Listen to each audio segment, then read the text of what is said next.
Hey YouTube, this is Valerie with Money Mindset Coach. I have this book here that kind of cracks me up.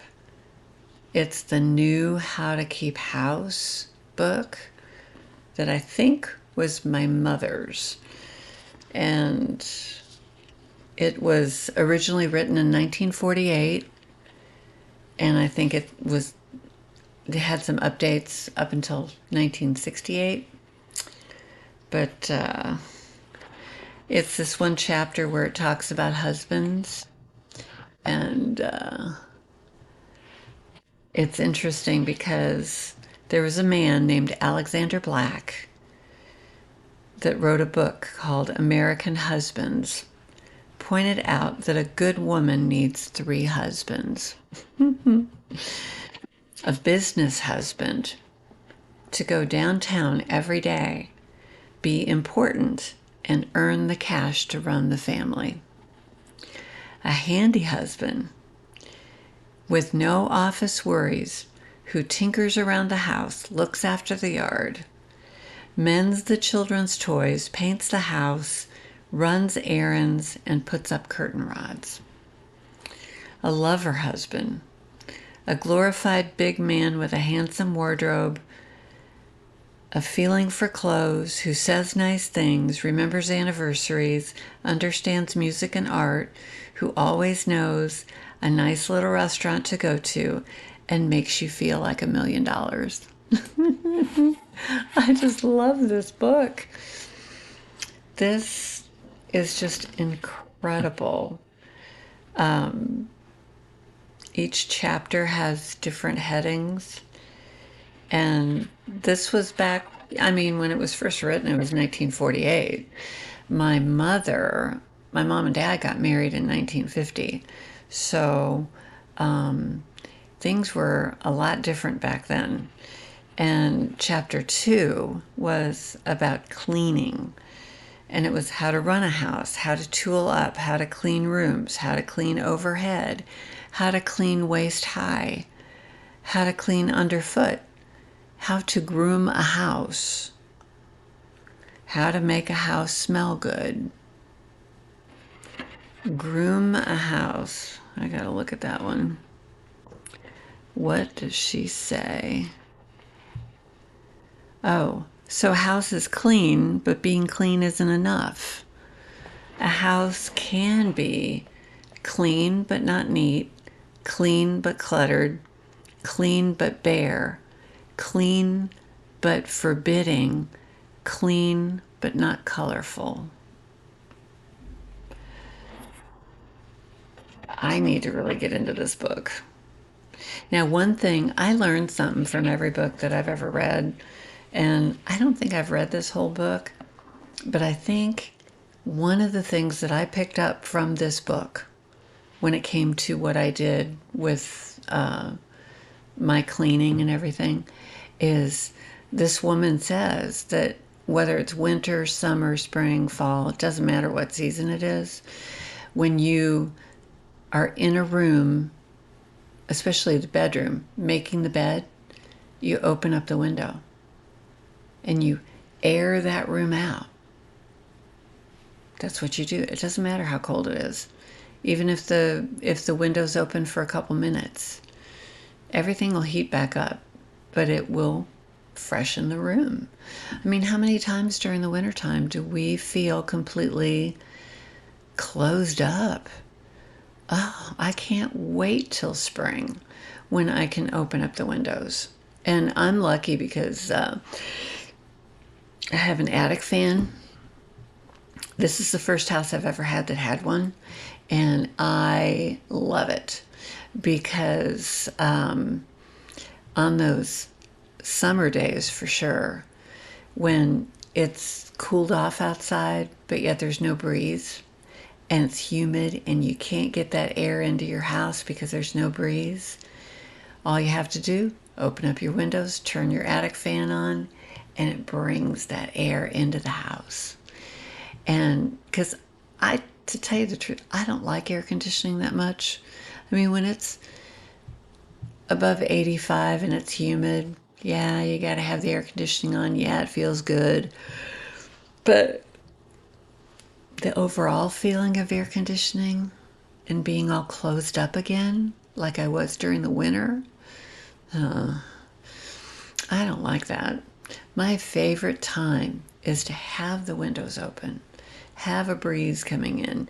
And I know some of you probably have some spring allergies, some fall allergies, and having the windows open is not something you can do. You can't hang your sheets outside, you know, pollen and everything else. You can't do that. I'm fortunate enough to not have any kind of spring or fall allergies like that. I've been pretty fortunate that way. But this book is just, yeah, it says The New How to Keep House, a happy guide to an efficient household. So obviously this was back when men went to work. I mean, look at Leave It to Beaver for those of you that are young enough. I mean, I was a baby when that show came on. I mean, it was on a long time ago. But, Ward Cleaver got up and took the car and went to work. June didn't have a car. She had groceries delivered. What are we doing now? People are having groceries delivered. They were doing that back in the 50s and the 60s. If she had to go to the kids' school, she got a taxi, which would be like an Uber now. They had the one car, and then for the few times that she needed the car, to tell you the truth, I don't think she drove. There were women. My mother wasn't one of them, but my grandmother, she didn't drive. I don't think either one of my grandmothers drove, but my mother always did. But I had a friend, same age as me, well, a year older. Her mother never drove. And there are still women who don't drive. I couldn't imagine not driving. I just couldn't. I like to get in my car and go where I need to go. There's just no way. But with June Cleaver, I guess she was home wearing her pearls and her dress and cleaning the house. I didn't sleep very well last night. Sorry. I guess that's what she was doing. And on Saturday, she was making breakfast, lunch, and dinner. Every night they ate in the dining room. I gotta tell you, that would be something for those of you who have a dining room. If you watch those old shows back in the 1960s, they ate breakfast and lunch in the kitchen. And at night, they ate dinner in the dining room. It wasn't a special occasion. It wasn't that they had company. They just ate as a family in the dining room. And I know from being a realtor, people would go into houses with dining rooms and they're like, I don't want that.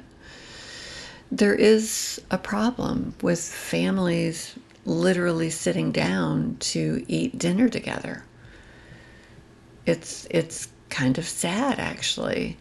I always, when I was a kid, we sat together for dinner and had, family time. And I insisted on that when I got married and had my kids. That was the one time we were going to be together. We were going to be at the table. We were going to talk about the day. We were going to converse with each other.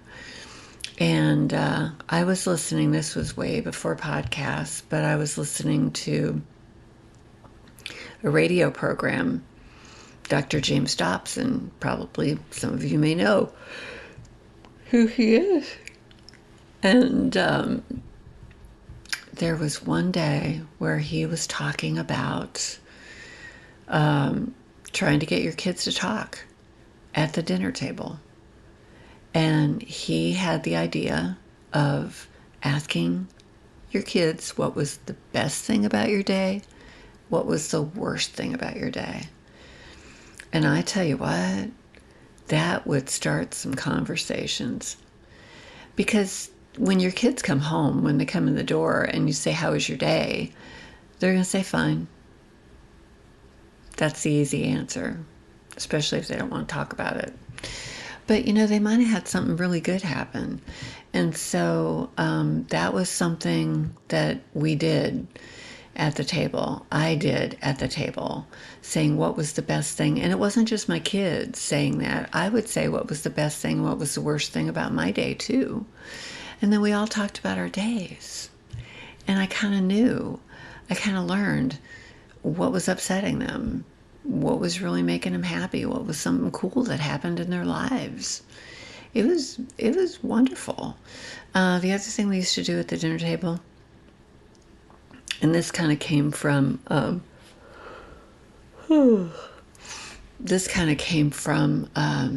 when I was growing up. You were expected to eat everything on your plate. And I think when I was little, I think my mother or my father would just put food on the plate. And then I would have to eat it. I wasn't putting it on myself and taking a little bit of this and a little bit of that. No, they were putting the food on my plate. And we were expected to finish it. And finish it in a timely manner. And I remember one time I just didn't want to eat it. And my dad, there were 2 different times I remember, he took everything on the plate and mixed it together and was going to make me eat it. And my grandmother was sitting next to me. This was during the 4.5 years that we lived with them in Chicago. And I was sitting there and he mixed all this up together and he was wanting me to eat it. And I looked at him and I was anywhere between 3 and 7 years old during this time when we lived with my grandparents. And I looked at him, I looked at my dad and I said, "I'm going to throw up if you make me eat that." And I did. My grandmother was so mad at my dad. She was so mad at him for making me do that. Then I think they stopped mixing the food together because I think they figured that that wasn't such a good thing to do. And one time I just didn't finish it. And I had to sit at the table by myself with the food sitting in front of me till it was time to go to bed. Now that sounds kind of like if anybody saw the movie Mommy Dearest with Joan Crawford and all that, kind of sounds a little bit like that, but I did not have that food in the morning for breakfast. That didn't happen. But I had to sit there until it was time for bed. So because of that, and I really don't know what my husband at the time, I don't know what his experiences were when it came to food. I just knew what mine was. And so when we had kids, we basically said to them, when we had something new that they'd never had before, we would say, "You got to try it. If you don't like it, it's okay." I think they could have a peanut butter and jelly sandwich or something if they didn't like what we were having for dinner, but they had to try it. And sometimes they surprised themselves and they ended up liking it. And so I'm hoping that, I'm thinking as adults now, because they're all in their 30s, I'm thinking that maybe they are more open to trying things because of that. I don't know. But yeah, we expected that. And then when they got to be teenagers, this was another thing that we did, and it worked. We would watch movies on Friday nights. Well, once you have like 3 teenagers in the house, they're not all that thrilled about sitting on a Friday night, especially if it's early on before they're like dating and driving cars and stuff like that. 13, 14, 15, somewhere in there. Um, they get to the point where they don't really want to sit there and watch a movie with mom and dad. They really don't want to do that. But we had the idea that we said, hey, you know what? This is the movie we've picked. Give it a half hour. If after watching it for a half hour, you don't like it, you don't have to watch it. And a lot of times they ended up watching it and they ended up liking it. But there were times where they're like, nah, I don't really like this movie. And they'd go play their video game or whatever. That was fine. I loved family movie night and stuff. And most times it worked out, but sometimes it didn't. But, you just got to let some of those things go. But anyway, I guess I got on the tangent of a lot of stuff of what I did with my kids and this cleaning house book. I need to look at this a little bit more and study what life was like back then in 1948. Very, very different than what it is now. I think it's better in some ways now, and it's worse in some ways. Back then, division of labor was pretty set. Nobody had to really worry about who was supposed to do what. Everybody knew what their job was. Now it's like women are sometimes making more money than their husbands. Maybe they're working more hours. There are husbands who stay home with the kids. That's something that happens. It's pretty rare, I think, but it does happen. I don't know. Back then things were, guys took care of the lawn and women seemed to take care of everything inside the house. I think a husband coming home now with, dinner on the table, a clean house, clean clothes, guys have it pretty good. They have it pretty good if they have a wife that takes care of all those things. I think they do. And they should appreciate that if that's what they have.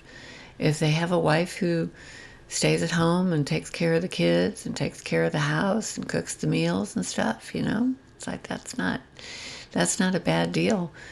And she's being able to stay home with the kids, taking care of the house. I was thoroughly, thoroughly happy doing that. I totally loved doing the laundry, cleaning the house. I loved everything about being married, being a mom. I loved everything about it. There were some parts. Teenagers are not easy. Potty training isn't fun. But, the other stuff, it's an amazing thing to be able to do that.